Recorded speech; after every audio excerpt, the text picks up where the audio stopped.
اور امریکہ کی پابندیاں تھیں کہ پاکستان نے امریکن ٹیکنالوجی سے شفٹ ہو کے فرینچ ٹیکنالوجی جو ہے وہ استعمال کرنے کا فیصلہ کیا، یا کوئی اور بھی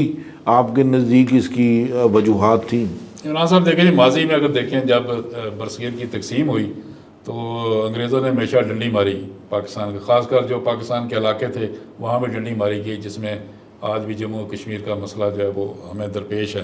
اس کے علاوہ بھی بہت سارے تنازعات تھے جو ادھورے چھوڑے گئے۔ اسی طرح جب تقسیم ہوئی تو پاکستان کو اس میں بھی نقصان پہنچایا گیا، پاکستان کی جو ایئر فورس تھی اس کو دباؤ میں رکھا گیا، اس کو وہ چیزیں نہیں دی گئی جو انڈیا کو دی گئی تھی، اس میں بھی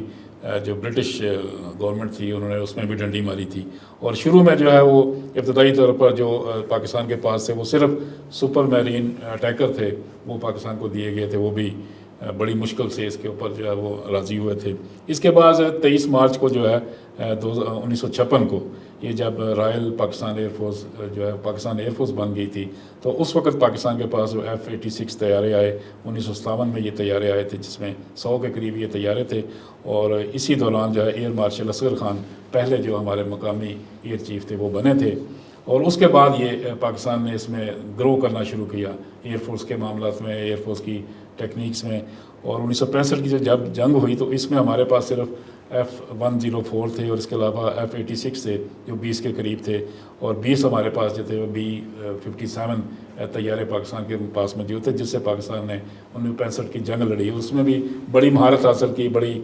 پاکستان نے اچھی کارکردگی کا مظاہرہ کیا۔ بیسیکلی یہ ساری چیزیں جو ہیں وہ امریکن ساخت کی تھیں، اور 1965 کی جنگ کے بعد جیسے دیکھا کہ پاکستان نے کچھ برتری حاصل کی ہے تو امریکہ کی جانب سے وہی ہمیشہ روایتی جو اب تک چل رہی ہیں، سینکشن شروع ہو گئیں، پاکستان کو اس کی ٹیکنالوجی لینے میں مشکلات آئیں، سامان لینے میں، اسپیئر پارٹ لینے میں، یہ ساری مشکلات پاکستان کے اوپر آ گئی، اور ایک جو ہے ایک طرح کی آپ سمجھ لیں کہ ساری پابندیاں لگ گئیں کہ پاکستان آئندہ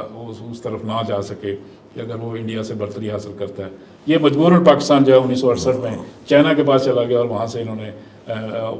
فرانس کے پاس گیا، جہاں سے انہوں نے یہ میراج طیارے جو ہیں وہ انڈکٹ کیے، معاہدہ کیا ان کے ساتھ، اور ابتدائی طور پر 18 جو ہیں وہ پاکستان نے میراج طیارے لیے تھے۔ فیصل، اس حوالے سے اگر ہم ایک عمل جو جب پاکستان نوٹیکل کمپلیکس کامرا کے اندر جب ری ورلڈ فیکٹری بنائی گئی تو جیسے جیسے وقت گزرتا جا رہا تھا تو اس میں ایویونکس اور بہت ساری چیزوں کی دنیا کے اندر ٹیکنالوجی جو ہے وہ بڑی تیزی سے ترقی کرتی رہی، تو اس کو کیسے اس وقت کے حالات میں ایک ماڈرن طیارے کے طور پہ اس کو کنورٹ کیا گیا اور استعمال کیا گیا؟ عمران صاحب 1970 کی جو دہائی تھی نا، اس میں تو تقریباً 3.5 جنریشن طیارے جو ہیں وہ استعمال ہو رہے تھے۔ ظاہر ہے یورپ کے پاس 3.5 جنریشن تھی، ہمارے پاس تقریباً کہہ لیں کہ 3rd جنریشن طیارے تھے۔ اور اس کے بعد جب 80s کا دور آیا، جب خاص طور پہ پریسلر پابندیاں پاکستان پہ لگیں، اس وقت 4th جنریشن طیارے جو ہیں وہ میدان میں آ چکے تھے، 1970 میں ہی آنا شروع ہو گئے تھے، لیکن پاکستان کو یہ ضرورت محسوس ہوئی کہ یہ طیارے ہونے چاہیے۔ میراجز جو تھے ان کے اندر بہت ساری چیزیں اور بہت سی تبدیلیاں کرنے کی ضرورت تھی، اور پھر ظاہر ہے 1968 میں خریدا گیا جو طیارہ تھا اس کو اوور ہالنگ کی ضرورت بھی تھی، اس کو ریٹرو فٹنگ کی ضرورت بھی تھی، اس کے ایئر فریمز جو ہیں وہ متروک ہو رہے تھے، خراب ہو رہے تھے، پھر اس کے ساتھ ساتھ ایویونکس پرانے ہو چکے تھے، نئے ریڈارز کی ضرورت تھی آپ کو، اور ظاہر ہے اس کی ویپنری کی بھی ضرورت تھی۔ تو اس میں جو retrofit of strike element یا روز پروجیکٹ تھا، اس کے تحت نہ صرف میراج 3 بلکہ میراج 5 جو ہیں ان کو جدید خطوط پہ استوار کیا گیا، نہ صرف ان کے ایئر فریمز جو ہیں ان کی لائف کو بڑھایا گیا بلکہ ایویونکس کو بہتر کیا گیا، آن بورڈ جو کمپیوٹرز تھے ان کو بہتر کیا گیا، پھر اس کے ساتھ ساتھ جو گریفن ریڈارز تھے، گریفو ریڈارز جو ہیں وہ گریفو M3 ریڈارز جو ہیں وہ پاکستان جن کی رینج تقریباً 75 کلومیٹر کے قریب تھی ان کو شامل کیا گیا۔ اسی کے ساتھ ساتھ ان فلائٹ ریفیولنگ جو ہے اس کے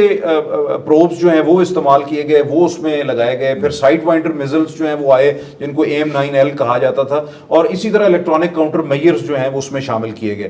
اچھا، اس میں پاکستانی کمپنیوں نے اور پھر جو فرانسیسی اور اٹلی کی کمپنیاں تھیں انہوں نے بڑا اہم کردار ادا کیا۔ روز 1 جو پروجیکٹ تھا اس میں 33 میراج 3 طیارے جو ہیں ان کو فضائی برتری کے قابل بنایا گیا، اسٹرائک مشنز کے حوالے سے بہتر بنایا گیا، اور رات کے آپریشنز کے لیے 34 میراج 5 طیارے جو ہیں ان کو جدت ان میں لائی گئی۔ روز 2 پروجیکٹ کے تحت 20 جو ہیں وہ اگر طیارے، میننگ 34 کی بات کریں تو اپروکسیمیٹلی 2 اسکواڈرن جو ہیں وہ جی جی جی، تو یہ 6 اسکواڈرن تقریباً جو ہے وہ بہتر بنائے گئے. بہتر بنائے. پھر اس کے بعد روز 2 جو تھا اس میں 20، روز 3 میں جو ہے وہ 14 طیارے جو ہیں ان کو جدت لائی گئی. ان میں 1998 میں پاک فضائیہ نے جو ہے نا جب لبنان کے ایئر فورس کے گراؤنڈڈ جو طیارے تھے ان کو جو ہے وہ معراج فلیٹ میں عصر نو جو ہے وہ جدید بنا کے وہ شامل کیا. اور آپ یہ کہہ لیں روز 4 پروجیکٹ بھی آن وے تھا، لیکن پھر پاکستان نے روک دیا. اس کی وجہ یہ تھی کہ ایویونکس مہنگے ہو گئے تھے اور اس کے اوپر خرچہ جو ہے وہ بہت زیادہ آ رہا تھا. اس سے بہتر تھا کہ آپ نئے طیارے لیں یا پھر اپنے طیارے جو ہے وہ ڈیولپ کریں. تو 2003 تک پاکستان کی فضائیہ جو ہے وہ تقریباً 275 یہ سب سے بڑی فضائیہ تھی پاکستان کی جو معراج طیارے استعمال اب بھی جو ہے وہ استعمال ہو رہے ہیں. اور یہ معراج 3 اور 5 بڑا سکسیسفلی استعمال کیا بہت سکسیسفلی، کیونکہ اس کا جو معراج طیاروں بہت کی کم تھے، ہسٹری جو ہے وہ پاکستان فضائیہ کے بغیر نامکمل ہے، بالکل نامکمل. تو پاک فضائیہ کا جو روز پروجیکٹ تھا اس نے نہ صرف پاکستان کا قیمتی زر مبادلہ بچایا بلکہ مین پاور تیار کی، وہ مین پاور ٹیکنیکلی اور ٹیکٹیکلی جنہوں نے بعد میں جو ہے وہ JF-17 تھنڈر کی بنیاد رکھی اور انہوں نے کام کیا. پھر مسلسل جنگی صورتحال رہنے کے باعث جو ہے وہ اس طیارے نے بڑا اہم کردار ادا کیا. اس دوران جو ہے وہ آپ کو یاد ہوگا قطر سے معراج 2000 طیارے لینے کی بھی بات ہوئی، لیکن جب انڈیا نے معراج 2000 طیارے جو ہے وہ اپنے فلیٹ میں شامل کرنا شروع کیے فرانس سے، تو پاکستان نے اس کو ڈراپ کر دیا کیونکہ یہ وہ چیز تھی جو کہ ظاہر کمپرومائز ہو سکتی تھی. بیری رول میں پاکستان کو پرابلم رہا، اس میں معراج 5 طیارے جو ہیں ان کو بہتر بنایا گیا اور ابتدائی جو مشکلات تھیں جو کہ انٹرنیشنلی ہمیں بہت ساری چیزیں نہیں مل رہی تھی تو ان آلات اور پرزوں کی مدد سے یہ مسئلہ حل کیا گیا اور بہت عرصے تک 1 سے 2 اسکواڈرن جو ہیں وہ پاک بیریا کے اور سمندری جو بحری حدود ہے اس کے تحفظ کے لیے استعمال ہوتے رہے. تو پاک فضائیہ نے نہ صرف معراج طیاروں کی دیکھ بھال، ان کی اوور ہالنگ، ریٹرو فٹنگ، ان کی تیاری، بالکل ان میں جدت لانے کے حوالے سے بڑا اہم کردار ادا کیا. خالد صاحب معراج طیاروں کی کارکردگی اور ان کی پاک فضائیہ کے لیے خدمات کے حوالے سے کیا کہتے ہیں؟ ریسنٹ 2 بڑے ایونٹس بھی ہوئے ہیں 2019 میں بھی اور پھر اس کے بعد جو حالیہ پاک بھارت کشیدگی ہے اس حوالے سے بھی.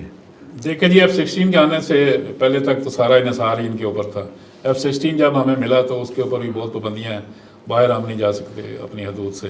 اور اس کے اوپر سینکشن ہے، بے شمار پاکستان کے اوپر قدغن لگائی گئی ہے. یہ سارا انحصار جو ہے وہ معراج طیاروں کے اوپر تھا. 2019 کا جو آپریشن سوئفٹ ریٹارڈ تھا اس میں یہ مرکزی کردار ادا کر رہے تھے یہ طیارے. انہوں نے انڈیا کا بڑا مؤثر انداز میں جواب بھی دیا اور فائٹ بھی کی ان کے ساتھ.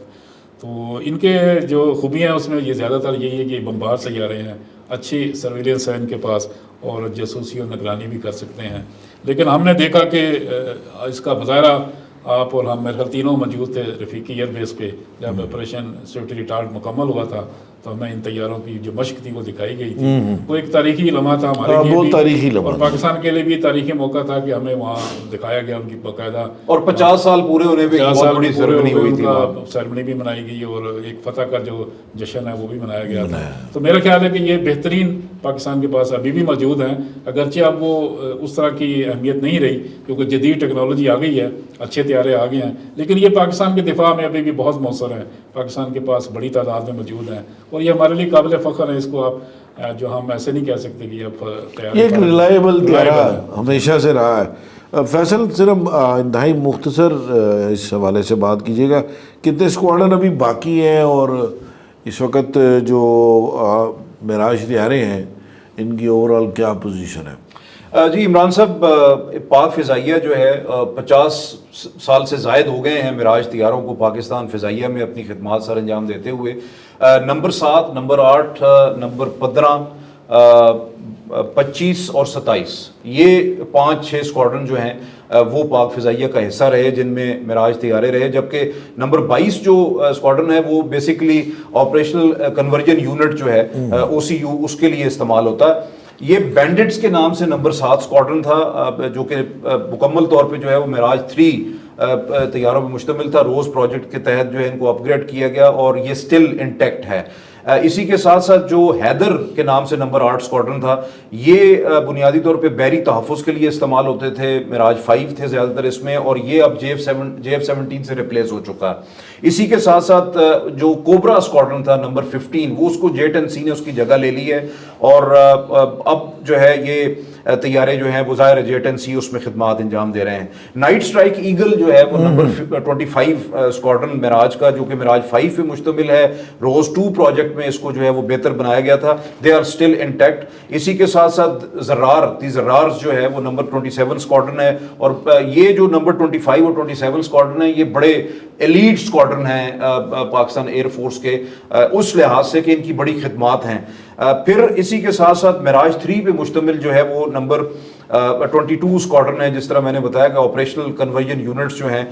وہ اس کا حصہ ہے، اور مختلف طیارے جو ہیں ان کے اپ گریڈ اور کنورژن کے لیے جو ہے وہ اس کے اوپر ٹیسٹنگ اور باقی چیزیں ہوتی رہی ہیں، اور ان کو غازیز کے نام سے جو ہے وہ یاد کیا جاتا ہے۔ اسکائی بولٹ جو ہے وہ ایک اور اسکواڈرن ہے، معراج 5 اور 3 پہ مشتمل ہے، اور یہ بیسیکلی کامبیٹ کمانڈر اسکول کے تحت یہ طیارے ہیں۔ تو اوور آل ابھی بھی تقریباً 80-85 کے قریب یہ طیارے موجود ہیں جن کا بڑا اہم رول ہے۔ ظاہر ہے وقت کے ساتھ ساتھ جیسے جیسے J-10C شامل ہوتے جائیں گے ایئر فورس میں، اور J-17 بلاک 3 جیسے جیسے یہ شامل ہوں گے تو یہ ان طیاروں کو ریپلیس ہوتے جائیں گے، جیسے ماضی میں وہ ایک ٹرم استعمال ہوتی ہے پاک فضائیہ میں کہ طیارے پلیٹ کر دی گئے، وہ پلیٹڈ ہو گئے، یعنی کہ ان کو جو ہے وہ ریٹائر کر دیا گیا اور نئے طیارے آگے، جس طرح ماضی کے اندر پاکستان F-7 F-7PG اور جو دوسرے دیرین کے استعمال طیارے تھے ان کو ریپلیس کرتا رہا ہے۔ اگر آپ کو ہمارا پروگرام پسند آئے تو کائنڈلی اس کو لائک کیجئے، سبسکرائب کیجئے، اور کامنٹ سیکشن میں کامنٹ دینا مت بھولیے گا۔ Thank you very much. السلام علیکم۔